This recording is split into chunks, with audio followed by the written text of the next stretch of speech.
글쎄요. 어쨌든 이재명 대표의 구속영장이 청구가 됐고 정치권에서는 뭐 엄청난 이제 논란이 불가피한 상황이 됐는데요. 그래픽 한번 보시죠. 그럼 돈 얘기를 한번 좀 따져볼게요. 이재명 대표가 받고 있는 게 아까 제가 말씀드린 것처럼 대장동 관련해서는 이제 배임 혐의 아니겠습니까? 성남시가 가져와야 될 돈을 민간 사업자한테 줬다. 따라서 성남시가 손해를 입었다. 이겁니다. 근데 그 액수가 검찰은 4,895억 원이라고 봤습니다. 성남FC 후원금은 뭐 두산건설 등 4개 기업으로부터 후원금 명목으로 143억 5천만 원을 받았는데 저게 이제 제3자 뇌물이라고 검찰은 본 것이죠. 구자홍 차장님, 액수가 일단 보기만 해도 상당히 커 보이네요. 네. 그러니까 야당 대표기 때문에 검찰로서는 굉장히 꼼꼼하게 수사를 했을 것으로 예상을 합니다. 그래서 이제 배임 액수가 과거 유동규나 이런 사람들의 어떤 그 영장 청구 때보다 훨씬 액수가 크게 늘어났고요. 예. 그다음에 성남 FC의 경우에도 실제 수혜를 이 성남시장이든 이재명 대표가 받은 것으로 이 추론을 해서 이 뇌물 액수를 특정한 것으로 보입니다. 그러니까 지금 검찰이 세 차례 소환 조사를 해서 봤을 때는 범죄 혐의가 충분히 소명이 된다. 예. 그리고 도주와 증거 인멸 우려가 있기 때문에 인신을 구속해서 강제 수사를 할 필요성이 있다. 이렇게 판단을 하고 지금 구속영장을 청구를 한 것이고요. 이것에 대해서 이제 민주당은 야당 대표에 대한 탄압이다. 이렇게 지금 검찰과 민주당이 지금 맞서고 있는데 사실 어떻게 보면 이런 지루한 공방을 끝낼 수 있는 방법이 있습니다. 어떤 방법이 있습니까? 검찰이 청구한 구속영장 청구에 대해서 과연 제3의 기관인 객관적 기구인 사법부가 영장을 내주느냐 아니면 기각하느냐. 이것을 본다라면 검찰과 민주당의 지루한 공방을 끝낼 수 있는데 그런데 지금 법원의 판단으로 가지 못하게 체포동의안을 부결시키겠다. 이렇게 나오다 보니까 이 검찰과 민주당의 끝모를 무슨 메비우스 띠처럼 서로 맞물려 있는 이런 지루한 공방이 지금 계속되고 있다. 이렇게 볼 수 있을 것 같습니다. 예. 자, 우리 구자홍 차장께서 이제 말씀을 하셨지만 이 부분도 이제 저희가 잠시 후에 짚어볼 거고 대한민국 여의도 국회가 2월 한 달 아마 굉장히 시끄러울 것 같습니다. 구속영장이 청구가 됐고 체포동의안이 이제 국회 본회의 표결에 붙여질 텐데 얼마나 또 시끄럽겠습니까? 가결이 되면 가결이 되는 대로, 부결이 되면 부결이 되는 대로 말이죠. 자, 대장동 사업과 관련해서 이재명 대표는 그동안 이렇게 얘기를 해왔었죠. 과거의 목소리입니다. 한번 들어보시죠. 대장동 개발은 5,503억 원을 시민의 이익으로 환수한 모범적인 공익사업입니다. 온갖 방해에도 민간이 독차지할 뻔했던 택지 개발 이익의 약 3분의 2, 5,500억 원 이상을 공공으로 환수했습니다. 단군 일의 최대 치적이라고 스스로 자부하는 사업이었고 개발 이익 조금이라도 더 환수하려고 최선을 다해 노력했고 성남 시민을 위해서 환수한 게 배임죄입니까? 글쎄요, 뭐 이재명 대표는 모범적인 공익 사업이다. 대장동 사업이 단군 일의 최대 치적 사업이다. 그런 건데 검찰은 무슨 말씀하십니까? 4,895억 원의 손해를 성남시에 끼치게 하신 장본인 아니십니까? 성남시장으로서 이제 이렇게 입장이 엇갈리고 있는 것인데요. 구속영장이 청구된 이후에 검찰총장이 입장을 밝혔습니다. 검찰총장 이원석 검찰총장이 기자들한테 이러한 문장을 보내왔어요. 검찰총장은 지방 권력과 부동산 개발업자의 불법 정경 유착을 통해 천문학적 개발 이익을 부동산 개발업자와 브로커들이 나누어 가지도록 만든 지역 토착 비리로서 극히 중대한 사안으로 보고 있다라는 이원석 검찰총장의 입장이 나왔습니다. 전 평론가는 이런 좀 검찰총장의 입장과 관련해서는 좀 어떻게 보시는지요? 민주당에서 지금 윤석열 검찰 독재 정권이라고 강하게 반발하는 이유 중에 하나가 검찰이 혹시 정치를 하고 있는 것 아니냐라는 의심을 하고 있습니다. 그런데 검찰총장이 자꾸 제1야당 대표와 관련한 사안에 대해서 이렇게 단정적으로 말하는 것이 그런 의심을 더 키울 수 있다 이렇게 생각을 하고요. 두 번째로 대장동 사업과 관련해서는 정말로 이것이 손해를 끼친 것이냐 아니면은 최대한 개발 이익을 공공으로 적극적으로 환수하려고 했는데 그 정도까지는 못했는데 5,500억 원이라도 한 것이 좋은 것이냐에 대해서는 정책적 판단이 분명히 들어갔을 것이라고 봅니다. 예. 지난해 국토위에서 진성준 의원이 밝힌 내용인데요. 대장동 사업 환수액 5,500억 원과 그동안 약 20년간 환수된 도시개발 사업 부담금을 비교해봤습니다. 21년간 환수됐던 도시개발 사업 부담금이 1,768억 원이었습니다. 그래서 시민들이 보기에 흡족하지 않은 부분이 있다 하더라도 치열하게 이렇게 노력한 부분에 대해서는 일각에서는 긍정적으로 평가하는 부분도 분명히 있거든요. 예. 이런 부분 분명히 같이 봐야 된다고 봅니다. 예.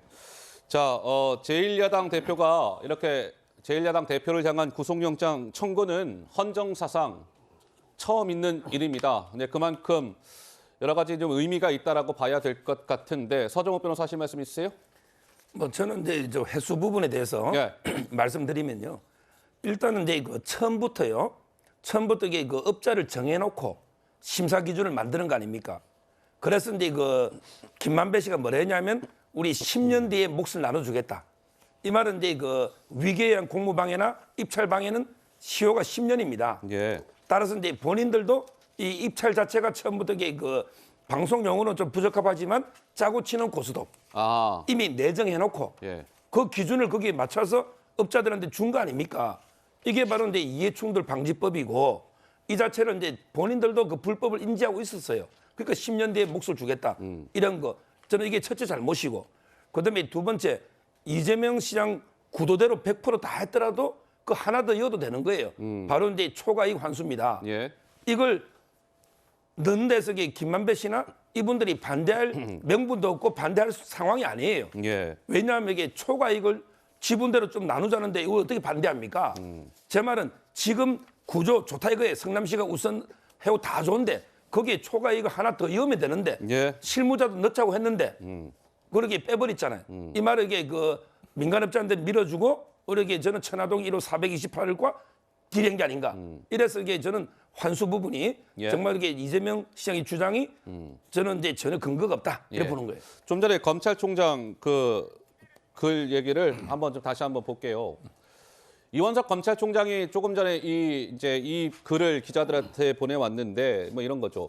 천문학적 개발 이익을 부동산 개발업자와 브로커들이 나눠 가지도록 만든 이 문장인데 기억들 하십니까? 대장동 민간 사업자가 대장동 사업 해가지고 벌어들인 수익이 7,886억입니다. 7886.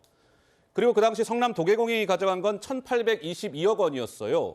그러니까 성남시는 왜 그만큼 많이 못 가져오고 7886, 7,886억 어마어마한 수익을 민간 사업자한테 몰아줬을까? 그렇게 만든 중대한 사안이라고 본다는 건데 고자홍 차장님. 네. 그렇게 만들었다는 건 검찰은 누가 만들었다고 그렇게 보고 있는 겁니까? 네.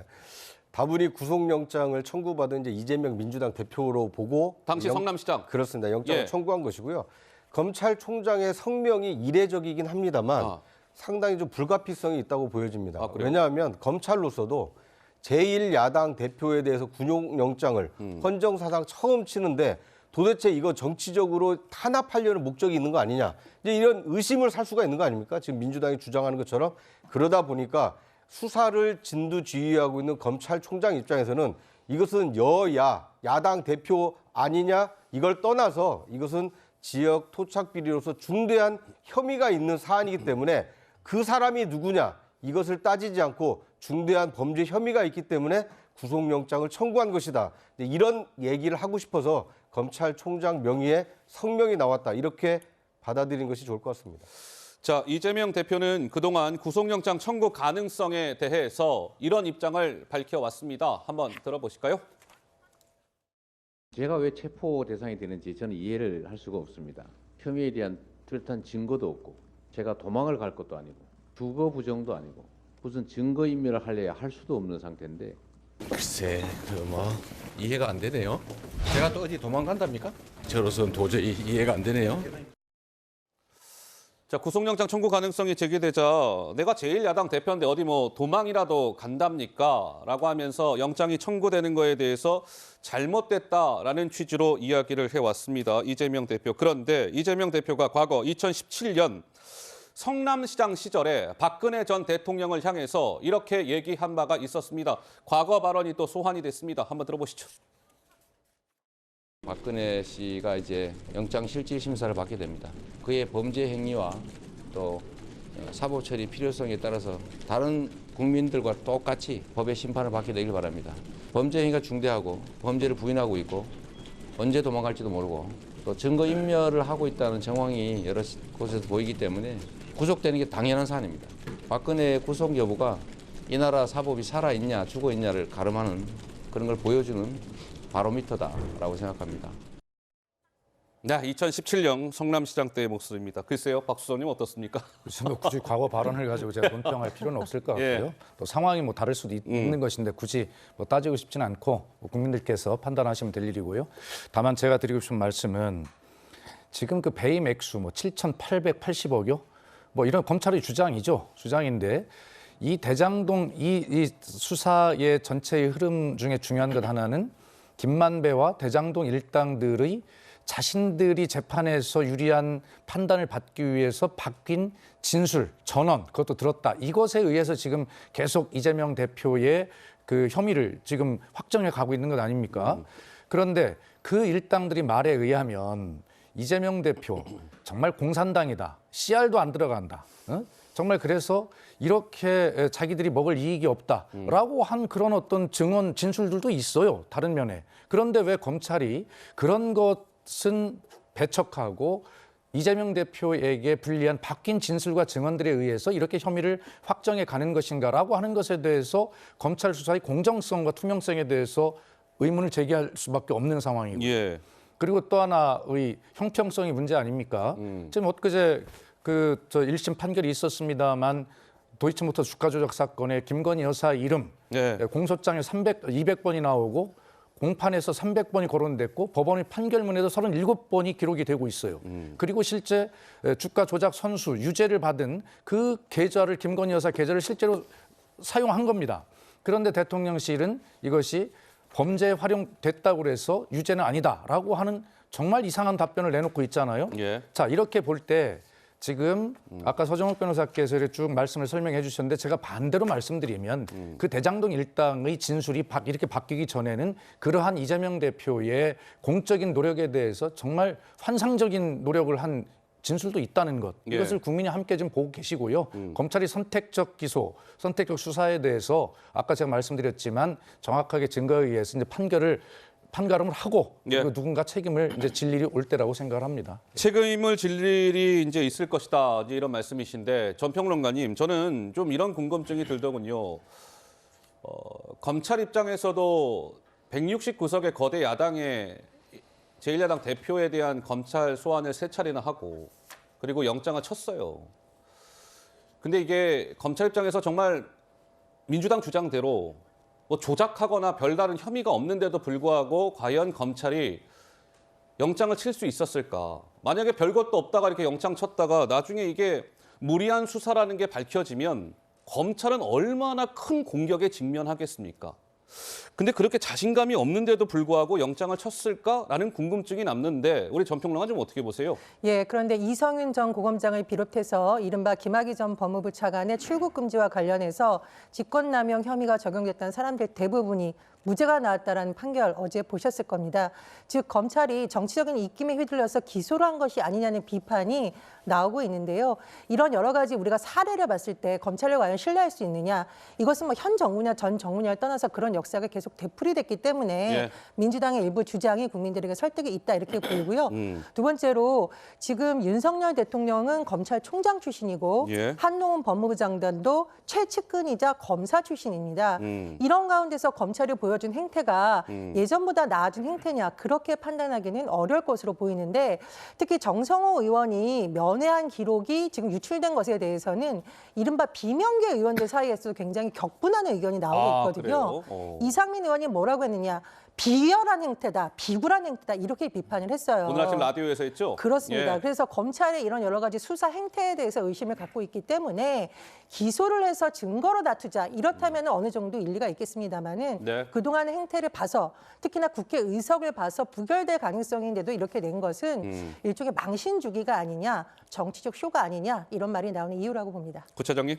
검찰이 특정한 목적을 가지고 수사를 했다라는 인식을 가지고 계시다라면 정말 제3의 기관인 사법부의 영장 실질 심사를 받으셔서 사법부의 판단을 받아보시는 것이 이런 지루한 공방을 끝내는 이 지름길이 아닐까 하는 생각이 듭니다. 그러니까 민주당은 항상 체포동의안 부결을 통해서 이 영장 실질 심사조차도 막으려고 하고 있고, 검찰은 검찰대로 세 차례 소환을 하고 강제 수사 필요성이 있다고 해서 지금 구속영장을 청구한 상태인데, 구속영장 청구와 체포동의안 부결이 계속 맞물려 있다라면 이재명 대표 거취를 둘러싸고 대한민국 국정이 굉장히 미궁에 빠질 가능성이 굉장히 큽니다. 그렇다 보니 제3의 기관이고 법치주의의 마지막 보루인 사법부의 영장 실질 심사 판단을 받아보시는 것이 정말 죄가 없는데도 이재명 대표에게 그 중대한 이 범죄 혐의를 씌운 것인지, 이 객관적이고 공정한 사법부의 판단을 받아보시는 것이 어떨까